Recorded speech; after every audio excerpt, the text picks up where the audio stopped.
नमस्कार दोस्तों, स्वागत है फिर से मेरे YouTube चैनल BBS गुरु पब्लिकेशन चैनल पर एक नए वीडियो के साथ। तो दोस्तों, अपना जो टॉपिक चल रहा था चौहान राजवंश, जिससे संबंधित एक वीडियो अपलोड कर चुका हूँ।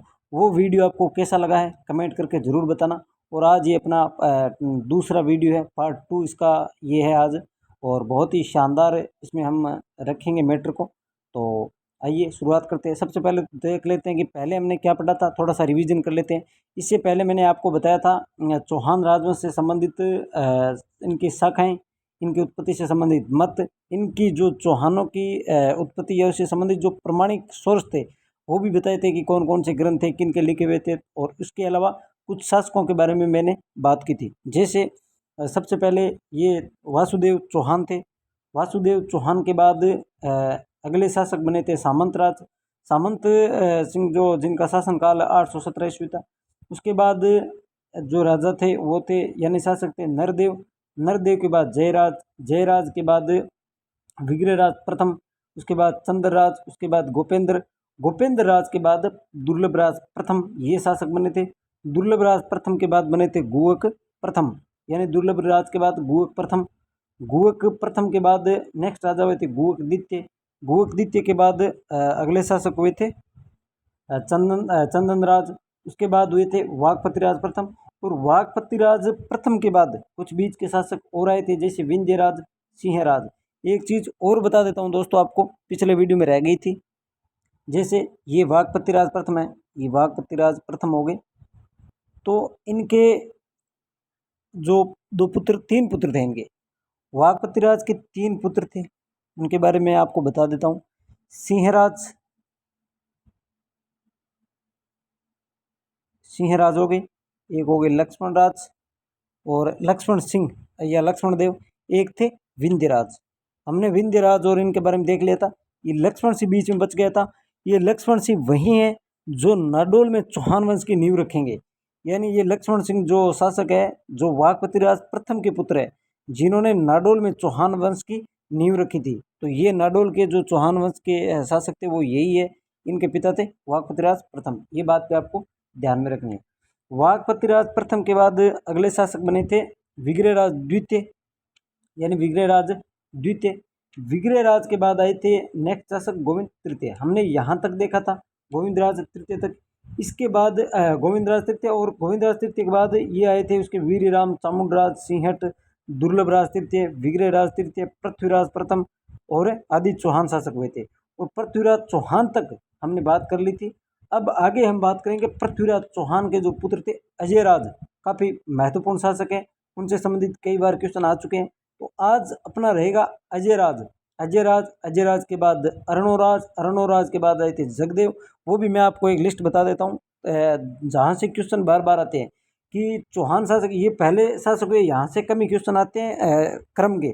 मान लो इनके जो महत्वपूर्ण फैक्ट है वो तो क्वेश्चन पूछते हैं आरपीएससी। जैसे गोविंद तृतीय से संबंधित क्वेश्चन आता है कि इनकी कौन सी उपाधि थी, वेरीघट या ये उपाधि थी। उसके अलावा वाघपति राज द्वितीय, इन्होंने अम्बा प्रसाद को पराजित किया था। ये पराजित है, यहाँ आप देख लेना, मैंने कल वीडियो में बताया था। यहाँ पर ये पराजित है यानी परास्त किया था अम्बा प्रसाद। ऐसा क्वेश्चन आया भी है पहले और आगे भी आ सकता है कि मेवाड़ के शासक अम्बा प्रसाद को किसने पराजित किया था, अजमेर के किस चौहान शासक ने पराजित किया था।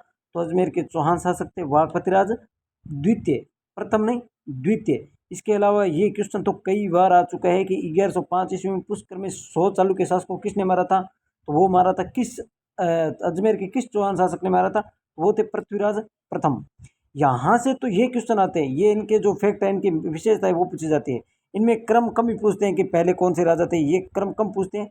क्रम यहाँ से मेन यहाँ से शुरू होता है कि 1105 में जो शासक बने थे अजयराज, वहाँ से पूछे जाते हैं। तो मैं आपको एक क्रम बता देता हूँ, वो आपको ध्यान में रखना है कि अजयराज के बाद कौन आए थे, उसके बाद कौन आए थे, वो सभी क्रम जो है वो मैं आपको बता देता हूँ। ये भी आपको बराबर ध्यान में रखना है, लेकिन वो और ज़्यादा महत्वपूर्ण है। जैसे मान लो यहाँ से अगर हम बात करें तो जैसे मान लो वासुदेव सामंतराज, उसके बाद जैसे दुर्लभराज प्रथम है, फिर गुहक प्रथम है, गुहक प्रथम के बाद गुहक द्वितीय, गुहक द्वितीय के बाद आगे अपने चंदनराज, चंदनराज के बाद आगे ये हमारे वाघपति राज प्रथम, वाघपति राज प्रथम के बाद सिंहराज, सिंहराज के बाद विंध्यराज, विंध्यराज के बाद विग्रहराज द्वितीय, विग्रहराज द्वितीय के बाद गोविंद तृतीय, गोविंद तृतीय के बाद वाकपतिराज द्वितीय, उसके बाद ये बीच के कुछ शासक है जैसे सिंहट हो गए, दुर्लभराज तृतीय हो गए, विग्रहराज तृतीय, पृथ्वीराज प्रथम, ये है। उसके बाद के जो शासक है वहाँ से कालक्रम का हमें पता चलता है कि कौन से किस सन में शासक बने थे। इससे पहले कालक्रम की कोई पुख्ता सबूत नहीं है, सिर्फ शासकों के नाम है और उनकी विशेषता है कि कौन से युद्ध लड़े थे, क्या उन्होंने किया था, वो थे। अब आगे जो रहेंगे वो कालक्रमानुसार चलेंगे। जैसे अगले शासक हुए थे अजयराज, यहाँ से महत्वपूर्ण हो जाते हैं, यहाँ से हमें इन शासकों का क्रम ध्यान रखना है। तो क्रम मैं आपको बता देता हूँ अलग से, एक यहाँ पे ले लेते हैं। तो अजयराज हुए, देख ली एक मिनट, हाँ, तो अपने नोट्स में ऐड कर लेना 1105। एक चीज़ और बता देता हूँ दोस्तों, कहीं आपको ये मिलेंगे 1110 अजयराज, लेकिन मैं ऑथेंटिक बुक की बात करूँ जो हुकुमचंद जैन के हैं, वहाँ पर 1105 ईस्वी में ये शासक बने थे और 1105 में शासक बने थे और 1133 तक ये शासक रहे थे। कुछ किताबों में 1135 भी मिल जाता है, लेकिन मैं बात करता हूँ ऑथेंटिक बुक की, और RBSC जो राजस्थान अध्ययन की बुक चलती है वहाँ पर 1133 दे रखा है। तो ये आपको ध्यान में रखना है, क्योंकि जब भी आपत्ति लगती है तो ऑथेंटिक प्रूफ ही चलते हैं। तो ये हुकुमचंद जैन और RBSC 10th क्लास जो राजस्थान अध्ययन के वहाँ पर 1133 ही दे रखा है। ये बात आपको ध्यान में रखनी है, किस शासक की, अजयराज की। आपको YouTube पर कई वीडियो मिल जाएंगे जहाँ पर 1110 से लेकर 1135 तक बताया जाएगा, लेकिन मैं ऑथेंटिक बुक की बात करूँ तो 1105 से लेकर 1133 तक का शासनकाल रहा था अजयराज का। अजयराज के बाद अगर बात के शासकों की बात करें तो इनके पुत्र थे अर्णोराज। ये मैं मिटा देता हूँ, एक मिनट, ये आप नोट कर लेना, अपनी नोटबुक में डाल लेना। तो यहाँ आगे अर्णोराज, अजयराज, एक मिनट,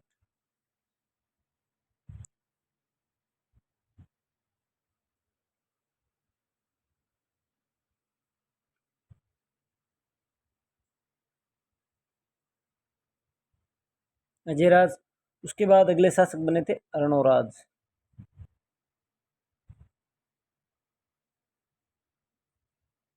अर्णोराज, अर्णोराज के बाद जो शासक बने थे वो थे जगदेव, यानी अर्णोराज की हत्या कर दी गई थी। ये भी आपको मैं और बता देता हूँ, कुछ किताबों में आपको 1155 और कुछ किताबों में 1157 या 58 भी मिल सकता है, लेकिन ऑथेंटिक बुक जो चलती है वहाँ पर आपको मिलेगा 1155। 1155 में जगदेव ने इनकी हत्या कर दी थी। और चौहानों के जो पितृंता माने जाते हैं प्रथम, ये जगदेव थे। जगदेव, इन्होंने अपने पिता की हत्या कर दी थी और बाद में शासक बने थे। ये बने थे 1155 से 1158 तक, 1158 तक ये रहे थे। बाद में विग्रहराज चतुर्थ ने इनकी भगा दिया था और विग्रहराज चतुर्थ बाद में शासक बन गए थे और बाद में इनकी मृत्यु हो गई थी बिजली की गिरने से। विग्रहराज चतुर्थ अगले शासक थे, विग्रहराज चतुर्थ है, ये बात भी आपको ध्यान में रखना है, न कि तृतीय। विग्रहराज चतुर्थ के बाद में जो बाद के शासकों की अगर बात करें, वैसे तो मैं नेक्स्ट में अलग से दे रखा है, फिर भी मैं आपको बता देता हूँ। विग्रहराज चतुर्थ के बाद एक नाम आता है अमर गांगे, कहीं पर अपर गांगे, कहीं पर अमर गांगे, अमर गांगे, ये शासक बने थे कुछ समय के लिए। इनकी हत्या करके इनके एक भाई थे पृथ्वीराज, पृथ्वीराज द्वितीय, पृथ्वीराज प्रथम हम देख चुके हैं जो अजयराज के पिता थे, ये पृथ्वीराज सेकंड है, ये शासक बने थे। पृथ्वीराज द्वितीय निसंतान थे। इनकी मृत्यु के बाद इनके चाचा बने थे सोमेश्वर, सोमेश्वर ये, और सोमेश्वर के बाद के जो शासक थे, सोमेश्वर के पुत्र थे पृथ्वीराज तृतीय, यानी पृथ्वीराज तृतीय, राय पिथौरा के नाम से भी जाने जाते हैं। ये शासक बने थे पृथ्वीराज तृतीय। और पृथ्वीराज तृतीय के बाद शासक बने थे पृथ्वीराज के पुत्र थे गोविंदराज, जिनको गोविंदराज तृतीय कहा जाता है, चतुर्थ कहा जाता है। गोविंदराज चतुर्थ बाद में शासक बने थे और गोविंदराज को भगा दिया था पृथ्वीराज के एक भाई थे हरिराज। हरिराज ने यहाँ से अजमेर से भगा दिया था इनको परास्त करके। तो गोविंदराज तो चले गए थे रणथंभौर, जहाँ पर इन्होंने चौहान वंश की स्थापना की थी, और उसके बाद अजमेर के शासक बन गए थे वो हरिराज, और हरिराज चौहान वंश के अंतिम शासक थे। अजमेर के चौहान वंश के अंतिम शासक थे हरिराज जो पृथ्वीराज तृतीय के भाई थे। ये बात आपको ध्यान में रखनी है। तो उसके बाद आगे हम मैटर देखेंगे कि अर्णोराज जो थे उनके कौन कौन पुत्र थे। उन्हीं में से ये थे, सोमेश्वर थे, अमरगांगे थे, विग्रहराज चतुर थे, पृथ्वीराज ये सोमेश्वर ये हो गए, नागार्जुन थे। तो ये मैंने अलग से बना रखी है, वो नोट्स वहाँ पर देखेंगे। तो ये आपको क्रम में ध्यान में रखना है। अजयराज के बाद शासक बने थे अर्णोराज के बाद जगदेव के बाद विग्रहराज चतुर्थ के बाद शासक बने थे अमरगांगे के बाद बने थे सोमेश्वर के बाद बने थे पृथ्वीराज तृतीय के बाद में ये अमरगांगे के बाद ये आए थे पृथ्वीराज सेकंड के बाद सोमेश्वर के बाद पृथ्वीराज तृतीय। उसके बाद कुछ समय के लिए गोविंदराज के बाद अंतिम जो शासक थे वो थे हरिराज। तो ये अजमेर के चौहान वंश के शासकों का क्रम है, आपको ध्यान में रखना है। अब हम देखेंगे अजयराज के बारे में। तो शुरुआत करते आइए अजयराज के बारे में। और हाँ दोस्तों, अगर चैनल को सब्सक्राइब नहीं किया है तो चैनल को सब्सक्राइब कर लेना और वीडियो को लाइक ज़रूर करना और कमेंट करके ज़रूर बताना कि आपको वीडियो कैसा लगा। तो आइए शुरुआत करते हैं अजयराज के साथ, जो बहुत ही महत्वपूर्ण शासक है। हाँ, तो अजयराज का शासनकाल है कब से कब तक? तो अजयराज का शासनकाल है 1105 से 1133। एक बार फिर बता देता हूँ, कहीं पर आपको किताबों में 1110 मिल सकता है, लेकिन ऑथेंटिक बुक में 1105 है और 1133 तक इन्होंने शासन किया था। 1133 में इन्होंने अपनी स्वेच्छा से शासन को छोड़कर अपने पुत्र, जो योग्य पुत्र थे अर्णोराज, उनको शासन का भार सौंप दिया था और खुद चले गए थे पुष्कर में। वहाँ पर जाकर उन्होंने तपस्या की थी। तो आइए अजयराज के बारे में जानते हैं। अजयराज 1105 में शासक बने। इस वंश के एक प्रतापी शासक थे। 1113 में इसने अजमेरू नगर बसाया और चांदी और तांबे के सिक्के चलाए, जो अजय प्रिय द्रव्य कहलाते थे। और कुछ मुद्राओं में इनकी पत्नी सोमलवती और सोमलेखा भी कहा जाता है के नाम भी अंकित मिलता है। ये बात भी आपको ध्यान में रखनी है। और जो पृथ्वीराज विजय, उसमें कहा गया है कि इनके बारे में कहा जाता है कि अजयराज ने पृथ्वी को सोने, चांदी और तांबों के मुद्राओं से भर दिया था। ऐसा भी एक कोटेशन आएगी आगे। अजयराज ने उज्जैन पर आक्रमण करके मालवा के परमार शासक नरवर्मन को परास्त करके उसके सेनापति सुलाना को बंदी बना लिया था। ये भी आपको ध्यान में रखनी है। अजयराज ने उज्जैन पर आक्रमण कर मालवा के परमार शासक नरवर्मन को परास्त कर उसके सेनापति सुलाना को बंदी बना लिया था। अजयराज ने जीते जी अपने लड़के अर्णोराज, ये अर्णो ऐसे है, ये थोड़ा ध्यान रखना, अर्णोराज ऐसे है, ये अर्णोराज को राज्यभार सौंपकर पुष्कर के पास तपस्या करने चले गए थे। अजयराज ने अंतिम क्षणों में अपने योग्य पुत्र अर्णोराज को ये शासन का भार सौंप दिया था। उसके बाद आगे हम बात करें तो अजयराज ने चांदी के सिक्कों से पृथ्वी को भर दिया था। ये कहाँ मिलता है? ये पृथ्वीराज विजय के अनुसार है। ये पृथ्वीराज विजय जो जयानक की रचना है, वहाँ पर ये बात लिखी हुई है कि ऐसा ये इन्होंने कहा था अजयराज के बारे में। और कर्नल टोड ने अजयराज को ही अजयपाल कहा था। ये भी आपको ध्यान में रखना है। कर्नल टोड जो थे वो अजयराज को अजयपाल कहते थे। अजयपाल जो नाम थे वो कर्नल टोड वो अजयराज को ही कहते थे। आगे इनकी और विशेषताओं के बारे में बात करें तो इन्होंने दिगंबर एवं श्वेतांबरों के शास्त्रार्थ की अध्यक्षता की एवं पार्श्वनाथ मंदिर के लिए एक स्वर्ण कलश भी प्रदान किया। ये बात भी आप ध्यान में रखना।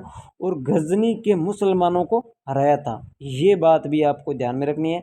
ये क्वेश्चन इस टाइप के कुछ सत्य और असत्य पूछे जा सकते हैं, जैसे कि अजयराज के बारे में कौन सा कथन सत्य है या असत्य, वहाँ पर ऐसे क्वेश्चन आते हैं कि गजनी के मुसलमानों को हराया था, अजयराज ने दिगंबर एवं श्वेतांबर के अध्यक्षता की, पार्श्वनाथ मंदिर के स्वर्ण प्रदान किया। इसके अलावा उज्जैन पर आक्रमण करके वहाँ के शासक नरवर्मन को परास्त किया और सुलाना को बंदी बना लिया था। और उसके अलावा 1113 में अजमेर नगर बसाया। और ये तो कई बार क्वेश्चन आ चुका है अजमेर वाला। 1113 ईस्वी में अजमेर नगर बसाया था और कुछ मुद्राओं पर रानी सोमलवती और सोमलेखा के नाम भी अंकित मिलते हैं। ये बात भी आपको ध्यान में रखनी है। तो ये थे अजयराज के बारे में कुछ महत्वपूर्ण बातें। उसके बाद आगे हम बात करें तो अगले शासक है अर्णोराज काफ़ी महत्वपूर्ण शासक है। तो अर्णोराज का शासनकाल है 1133 से 1155 तक। और अर्णोराज का राज्याभिषेक हुआ था 1133 अजमेर दुर्ग में। ये तो बात हो गई ऊपर। उसके अलावा अर्णोराज व चालुक्य सिंधराज जयसिंह के मध्य राज्य विस्तार के कारण मतभेद हुए। किनके? सिंधराज जयसिंह और अर्णोराज के मध्य। किन को लेकर? राज्य विस्तार के कारण मतभेद हुए थे। और 1134 ईस्वी में सिंध राज जय सिंह अजमेर पर आक्रमण किया, किंतु अर्णोराज ने उसे पराजित कर दिया। यानी 1134 ईस्वी में जय सिंह ने अजमेर पर आक्रमण किया था, लेकिन अर्णोराज ने उसे पराजित कर दिया। और इस कारण जय सिंह ने अपनी बहन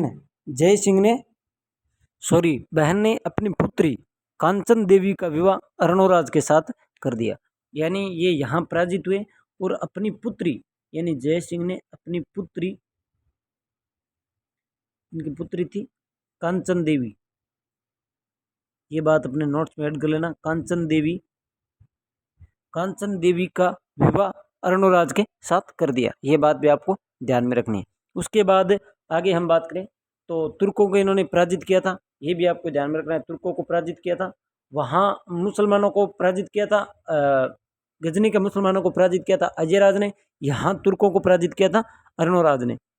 उसके बाद आगे बात करें तो चालुक्य के शासक कुमारपाल ने अर्णोराज को पराजित किया था। कब किया था ये बात भी आपको ध्यान में रखनी है। 1145 ईस्वी में इन्होंने पराजित किया था। और इसका वर्णन कहाँ मिलता है तो इसका वर्णन मिलता है प्रबंध चिंतामणि और प्रबंध कोश। जो प्रबंध चिंतामणि ये है मेरु तुंगाचार्य की, जबकि प्रबंध कोश है राजशेखर की। तो इन ग्रंथों में मिलता है कि चालुक्य के शासक कुमारपाल ने अर्णोराज को पराजित किया था। और ये भी एक घटना हुई थी जो मैं आपको बता देता हूँ।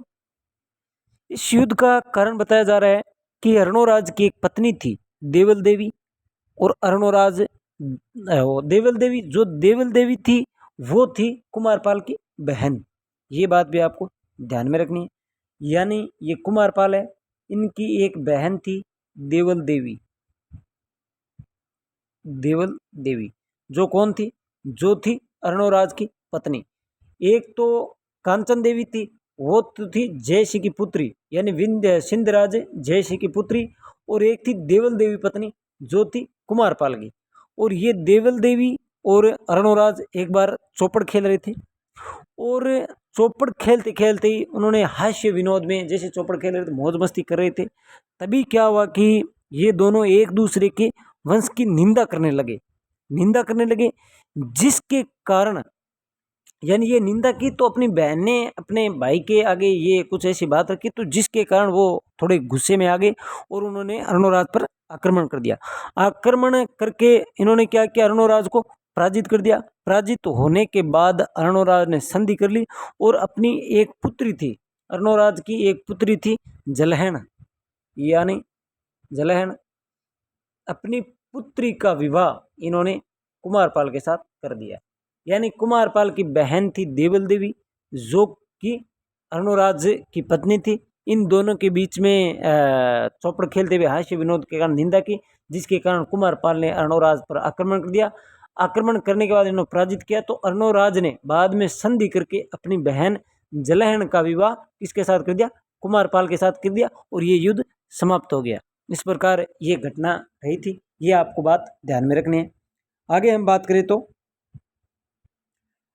अर्णोराज ने वरा मंदिर का निर्माण करवाया था, कहाँ, पुष्कर में। और एक विशेषता और बता देता हूँ, इसी वरा मंदिर का जीर्णोद्वार कराया था समर सिंह ने। और ये समर सिंह कौन है, ये राणा प्रताप यानी महाराणा प्रताप जो हल्दी घाटी युद्ध किया था, वही महाराणा प्रताप के भाई है, जिन्होंने इस वरा मंदिर का आगे जीर्णोद्वार कराया था। इसके अलावा वरा मंदिर के अलावा अर्णोराज ने आना सागर झील का भी निर्माण करवाया था। आना सागर झील जो अजमेर में, इसका निर्माण भी अर्णोराज ने करवाया था। अर्णोराज के दो दरबारी विद्वान थे, ये भी ध्यान रखना है आपको, देवबोध और धर्मघोष। ये कई बार क्वेश्चन आ चुका है कि देवबोध व धर्मघोष किसके दरबारी कवि थे, तो ये थे अजमेर के चौहान वंश के शासक अर्णोराज के दरबारी कवि थे। इसके बाद 1155 ईस्वी में जो अर्णोराज के पुत्र थे जगदेव, जिन्होंने अपने पिता अर्णोराज की हत्या कर दी थी, और जगदेव इतिहास में पितरंता कहलाए। ये बात भी आपको ध्यान में रखनी है। ये चौहानों में पितरंता है, कौन, जगदेव। आगे शासक जगदेव बन गए थे। जगदेव का शासनकाल रहा था 1155 से 1158 के बीच।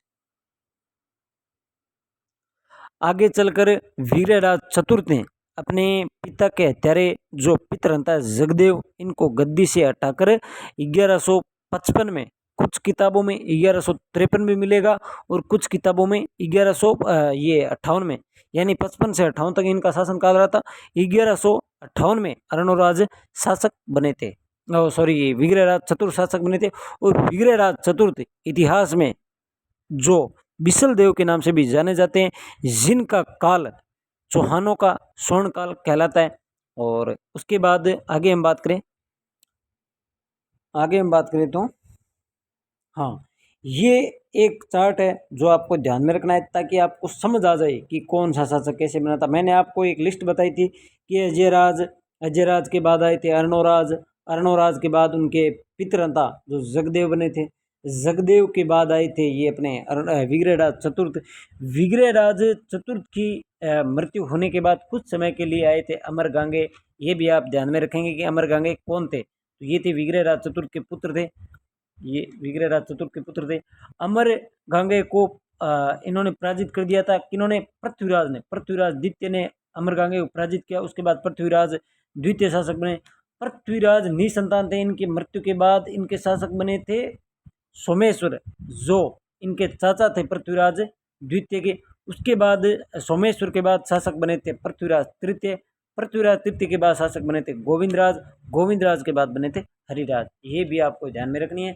तो इस लिस्ट को हम समझते हैं, ये जो चार्ट दे रखा है इसको समझते हैं। तो ये अर्णोराज ये वही है अजयराज के पुत्र, यानी अर्णोराज के 3 पुत्र थे। एक थे जगदेव जो पितरंता हो गए, एक हो गए पृथ्वीराज तृतीय विग्रहराज चतुर्थ, और एक हो गए सोमेश्वर। ये थे शासक। ये पुत्र थे इनके, किनके? अर्णोराज के 3 पुत्र थे, एक जगदेव, एक विग्रहराज चतुर्थ, एक सोमेश्वर। जगदेव के एक पुत्र थे पृथ्वीराज द्वितीय, यानी यही वो पृथ्वीराज द्वितीय जो बाद में शासक बनेंगे कुछ समय के लिए, यानी अमरगांगे को परास्त करके पृथ्वीराज द्वितीय शासक बनेंगे। और विग्रहराज चतुर्थ के भी 2 पुत्र थे, जिनका एक का नाम था अमरगांगे और एक का नाम था नागार्जुन।